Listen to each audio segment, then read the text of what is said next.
A Descemet's membrane detachment following cataract surgery is a devastating complication because it has the potential to lead to corneal blindness. I'd like to discuss this case with you wherein the patient presented day 1 post-operatively with a completely white eye. The AS-OCT revealed the presence of a subtotal DMD. Let's now see how this case was managed. The patient was taken up under a peribulbar block, and you can see that almost the complete cornea is opaque. There's a small area between the 8 o'clock and the 12 o'clock where we still have some clear cornea. Let's start with the surgery. The first step, and something that is extremely important, is to suture all the incisions. Not only the 2.8 tunnel but also the 2 paracentesis incisions need to be sutured. This prevents any air leak when we perform the pneumatic descemetopexy.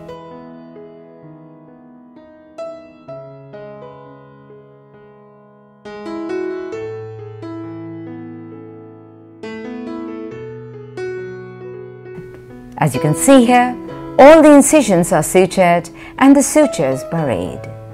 We now move to the pneumatic descemetopexy. A 30-gauge needle connected to a syringe containing 14% C3F8 is now introduced transcorneal as demonstrated, after which the gas is injected. Because of the pre-existing microcystic corneal edema, I tend to de-epithelize the epithelium. This can be done either at the outset after taking the sutures or then after the injection of air or gas. The reason why the epithelium should be removed is one, because it aids visibility. Should there be any folds in the Decemets, you're able to see them and then you can correct it accordingly. The second reason being that you can clearly see the corneal clearing over a period of time. The next most important step is creating the venting incisions. Note how I use a 23-gauge MVR to pierce the full thickness of the cornea. Creating these venting incisions creates a path for the fluid that's trapped between the underlying stroma and the descemes to find its way out, and I think it's an invaluable step in performing a pneumatic descemetopexy. The number of incisions is largely dictated by the extent of the DMD. I try my best to avoid the pupillary area and try and limit these incisions to the mid-periphery and the peripheral cornea. Sometimes, however, if there is a central DMD and over a period of time following the pneumatic descemetopexy I find that there's an area of central haze as well, I would not refrain from making the incisions in the pupillary area should it be required. I'm going to now attempt a second injection. Ideally, a new track should be made while injecting the air for the second time. As you can see now, I've injected the air into the anterior chamber, and I'd like you to notice the bubbles of liquid that are coming out via the venting incisions. I maintain the needle in the eye and I intermittently inject some of air time and again. Each time you will notice more bubbles of liquid coming up via the venting incisions.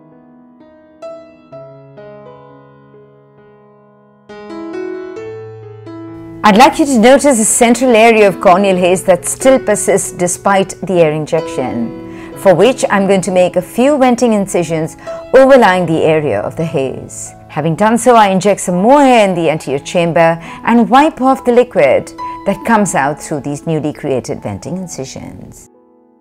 You will now see how I intermittently keep injecting a little more air into the anterior chamber, and each time I insufflate the anterior chamber some more, bubbles of fluid keep coming out via the venting incisions. Finally, in a couple of minutes, the needle is withdrawn from the eye. The withdrawal of the needle, as you can see in this case, sometimes results in a shallowing of the anterior chamber. So I take a regular cannula via the sideport incision and inject some more air via the paracentesis incision. The next following frames will demonstrate the clearing of the cornea over the next couple of minutes.